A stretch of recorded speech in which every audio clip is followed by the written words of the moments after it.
আমি কিরগিজস্তান নিয়ে একটা ভিডিও বানাইছি যে যারা কিরগিজস্তান আসতে চান আসতে পারেন।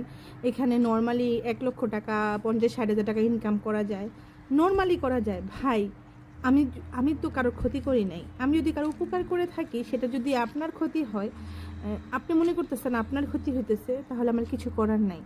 আমার দ্বারা, আমার কথার দ্বারাতে যদি কারো উপকারে আসতে চায় আর আমার কোম্পানি যদি তাকে নেয়, কোম্পানি যদি ভিসা দেয়, তাহলে ভাই আপনার কি প্রবলেম? আর আপনার যোগ্যতা নাই 1,00,000 টাকা ইনকাম করার, তার জন্য কি আপনি মহিলা মানুষকে এসে নোংরা কথা বলার যোগ্যতা রাখেন?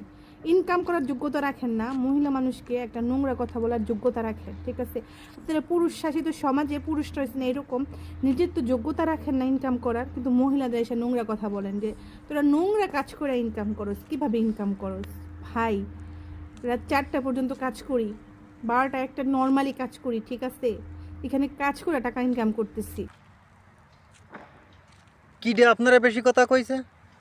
আপনার তো ইনকাম করার মেশিন আছে, এই জন্য আপনি 1,00,000 টাকা ইনকাম করতে পারেন। আরও কিছু লোক নিয়ে আসতেছেন প্রোডাকশন যাতে বেশি হয়, তাই এই আপনারা বেশি কথা কীটা কইছে?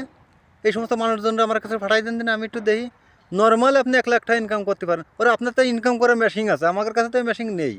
তার কারণে আমরা মানে 12 ঘন্টা 13 ঘন্টা ডিউটি করে আমরা তাই 30,000 40,000 টাকা দেশে পাঠাতে পারি না। খাইয়ে করছে, যদি খাইয়ে করছে ভালো মন্দ একটু ঘুরে ঘুরে বেড়াই, তাহলে আমরা তাই 5 মানে 40,000 টাকা পাঠাতে পারি না। আর আপনি তো ইনকাম করতে পারবেনই, তার কারণ আপনার মেশিন আছে না টাকা ইনকাম করা। আর এদেশে তো কোনো মাইন্ড নেই, ফ্রি মাইন্ডের দেশ। আপনি রাত 4টে পর্যন্ত ডিউটি করেন, আপনি রাত তাই 12টা পর্যন্ত ডিউটি করেন, আর কিছু লোক নিয়ে আসেন যাতে সারা রাত ডিউটিটা করতে পারেন আপনি। ভালো ভাই, ডিউটি করলে ভালো, একটু বেশি বেশি করে শেয়ার করে দিন।